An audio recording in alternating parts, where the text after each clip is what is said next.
السلام عليكم ورحمة الله تعالى وبركاته. اليوم ان شاء الله فيديو جديد، وصفة جديدة واقتراح جديد.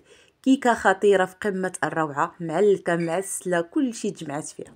ما نعاودش لكم البنات تعليكة وواحد الخفة في الكيك، طريقه سهله ومبسطه بدون تعقيدات، وكتحصلوا على واحد الكيكه راقيه في الشكل. الا كليتوها ولا ديتوها حطيتوها لضيافكم ولا ديتوها لشي حد في يديكم، غتعرفوا راسكم اشنو غاديين. روعه روعه في قمه الروعه. كنتمنى يا ربي تنال الاعجاب ديالكم، لانها اقتصاديه جدا. فقط تبعوا المقادير والطريقه، راه ساهله ماهله، ما كتاخذ معكم لا وقت لا حتى شي حاجه، ولكن راه طوب. نتمنى يا ربي تنال الاعجاب ديالكم، ولا عجبتكم ما تنساونيش من ديك التعليقات الزوينه واللايكات. الله يجازيكم بخير، وبارطاجيو الفيديو. مقادير بسيطه كما ذكرت معكم. اول حاجه غناخذ واحد الكاس ديال السكر سنيده يكون رقيق، وغادي نخليه فوق نار مهيله مع التحريك مره مره هكا، كنحركوه حتى كيولي كراميل. من بعد كنضيفوا ليه نص كاس ديال الماء يكون غليان، يعني داك الماء يكون طايب من فوق البوطه. كان واخا كيتحجر لكم ما تخافوش، بشويه بشويه حتى غادي يذوب لكم هذاك.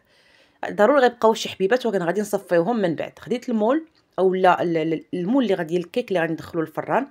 كيف ما لاحظتوا معايا هنا الكراميل راني صفيته مباشره بداك الصفاي، والكراميل غادي نبقى بشويه بشويه نلبس داك المول، نلبسو بهذاك الكراميل. انا راه سخونه البنات، راه ما نعاودش لكم كيترتر من فوق البوطه. كنبقى نلبس في هذاك المول حتى كيتلبس ليا كامل، وغتلاحظوا داك الكراميل راه كيبقى تيعقد. صافي غادي نخلي واحد الطبقه يعني ما بيهاش لتحت، انني غادي نوريكم من بعد شنو غادي ندير بديك الطبقه السفليه. المهم خديت هنايا جوز الهند او الكوك اللي توفر عندكم، الرقيق الغليظ اللي توفر عندكم. غادي نلبس شويه ديال جوز الهند هكا في الجوانب باش كيلصق. صافي وغادي ندوزو المقادير ديال الكيك. كنخليه غير على جنب حدايا، وغادي ندوز المقادير ديال الكيك اللي غادي نحتاجو ليهم. 3 ديال البيضات. هنا عندي البيض صغير، الا عندكم بيض كبير غديروا 2 بيضات فقط. يعني في مقادير الاصليه ديال هاد الكيكه فيها 2 ديال البيضات، انا عندي البيض صغيور ضفت 3 ديال البيضات. غادي نضيف ايضا واحد الكاس الا ربع ديال السكر سنيده، وواحد الساشي ديال السكر بنكهه الفانيلا، كاس ديال الحليب. مقادير كل المكونات غادي نضيفها دفعه واحده. نص كاس ديال زيت نباتيه، قبيصه الملحه بطبيعه الحال ضروري لتصحيح الذوق. كيف ما شفتوا معايا، 3 البيضات اولا 2 كبارين، كاس الا ربع ديال السكر سنيده، سكر بنكهه الفانيلا، ونص كاس ديال زيت نباتيه، قبيصه الملحه. كنخلطوا المكونات جيدا غير بالطرابه اليدويه. من بعد كنضيف 3 المعالق ديال جوز الهند اولا الكوك. بما ان الكوك هو اللي غيكون في القاعده وفي التزيين، فهنا غادي نديروه حتى في الداخل ديال الكيك، كيعطيه واحد الكيك، كيعطيه واحد الخفه من الداخل. كنحركو كندخلو مزيان داك الكيك ديال الكوك.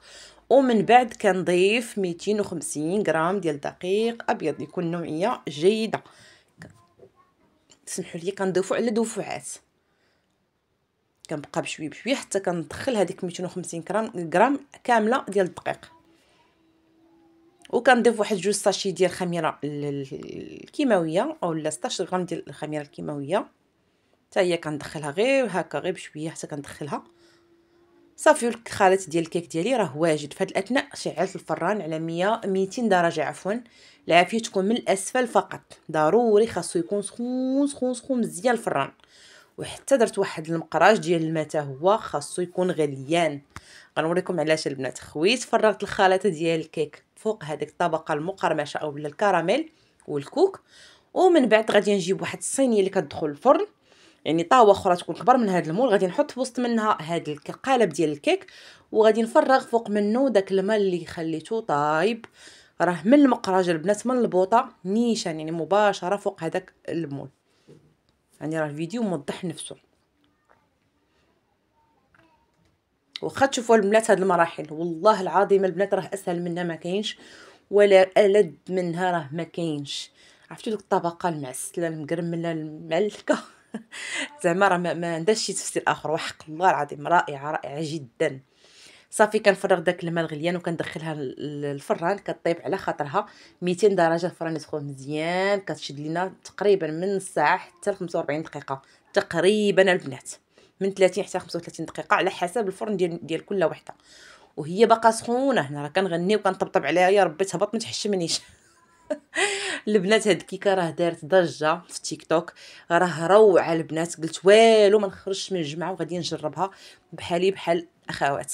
صراحه غتجيكم كوبي كولي انا بدلت نوعت بطريقتي بطبيعه الحال، كله وطريقته، كله كيفاش كيتفنن في هذا الشيء. تبارك الله راه كلنا كنعرفوا كندخلوا الكوزينه كتبان لنا اي حاجه نقدروا نوعوا، نقدروا نبدلوا، نقدروا اي حاجه كنبدعوا فيها. اللهم لك الحمد. المهم ما نخرجش من الجمعه حتى انا جربتها، رائعه رائعه رائعه بواحد الدرجه ما كتصوروهاش. خليوها غير هكا، ما تزينوها ما حتى شي حاجه، ما تزيدوا لها حتى شي اضافات. انا غادي نقول لكم ديك الطبقه الاخرى علاش انا يعني خليت ديك الكميه ديال الكراميل بزاف، خليت الكميه ديال الكراميل بزاف ودرت لها داك الكوك بزاف غير باش تعطيني هاد، باش نغير من يعني من الاخوات اللي دايرينها حتى هما كاملين. تبارك الله راه اغلبيه الاخوات دايرينها في اليوتيوب وفي تيك توك. انا قلت غادي نبدع ونوع شويه. خليت هذاك الكوك والكراميل اللي بقى ليا لتحت قبل ما يقصاح، درت ليه هكا كرات ولبستو فنتو في هذاك الكوك وغادي نزين به بهذا الشكل هذا. يعني حتى حاجه ما تضيع، ما لصقش ليا، ما غنلوحوش وما غنحيدوش وما غنخبيش، كلشي شفتو التفاصيل كامله في الفيديو. غادي ندير هكا واحد سطاير خفيف هكا في الجوانب ديال الكوك صافي، والكيكه ديالنا كتكون جاهزه وواجده. الا عندكم الكراميل صنع ما نزيدي حتى هو، يعني كراميل هكا يكون ثقيل مصايب، ممكن ديروا انكم ديروا خطوط من الفوق، ممكن انكم تخليوها كيف ما هي ما تزينوها بحتى شي حاجه، راه كتجي رائعه. واحد الريحه يا البنات ديال الكوك وديال الكراميل عاطيه في الدار وفي الكوزينه ما شاء الله. يعني كتستحق التجربه، واللي بدعات في في هذه اولا اللي خرجتها لاول وحده او لاول مره كنقول لها الله يعطيك الصحه، لان فعلا كتستحق التجربه. فراه خدات ما شاء الله اعلى نسبه مشاهده في تيك توك وحتى في اليوتيوب، عفوا في الانستغرام. كنتمنى حتى في اليوتيوب تكون ان شاء الله اعلى مناسبه، اعلى نسبه المشاهده. وما نكرههاش يا البنات، غير كنحلم، خليوني نحلم، ما كنكرهش نكون انا اعلى نسبه المشاهده. غير واحد المره في حياتي خليني نحلم واحد شويه، علاش لا؟ لان فعلا والله العظيم وانا كنصايب فيها وانا مستمتعه. اول مره كنصاوب شي حاجه وانا مستمتعه، لان فعلا انا كنحمق على شحال سميتها الكراميل وكنحمق على شحال سميتها الكوك. وهاد الجوج ديال المكونات فتجانسوا وعطاونا واحد الكيك اللي زعما ما نعاودش لكم البنات، والله العظيم عييت ما نشكر فيه. وهنا راه ما كرهتش نبقى ناكل معكم بالمعلقه كيف ما العاده وانا كنصور، ولكن راه كانت باقا سخونه. وهنا كنت عاد تغديت ما بغيتش ناكلها من الغدا واصلا كانت سخونه. فانا خديت غير هذيك الكره اللي صراحه كتشهي.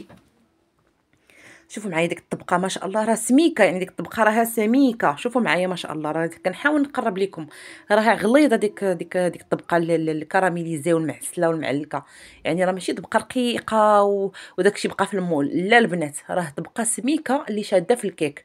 وانا كما شفتوا معايا راني خليت واحد الطبقه اللي هي نيت ديال الكراميل في المول. يعني انا كثرت الكراميل باش يبقى ليا في القاعده تاع المول، وكثرت فيه الكوكو. وهنا ما قدرتش نتمالك نفسي باش ندوق ديك الكره. توحدت عليكا يا البنات، ما غاديش نزيد نشهيكم اكثر. الله يرحم لكم الوالدين، جربوا هذه الوصفه هذه، خليوا لي لايك. الله يرحم لكم الوالدين، بارطاجيو الفيديو وتعالوا.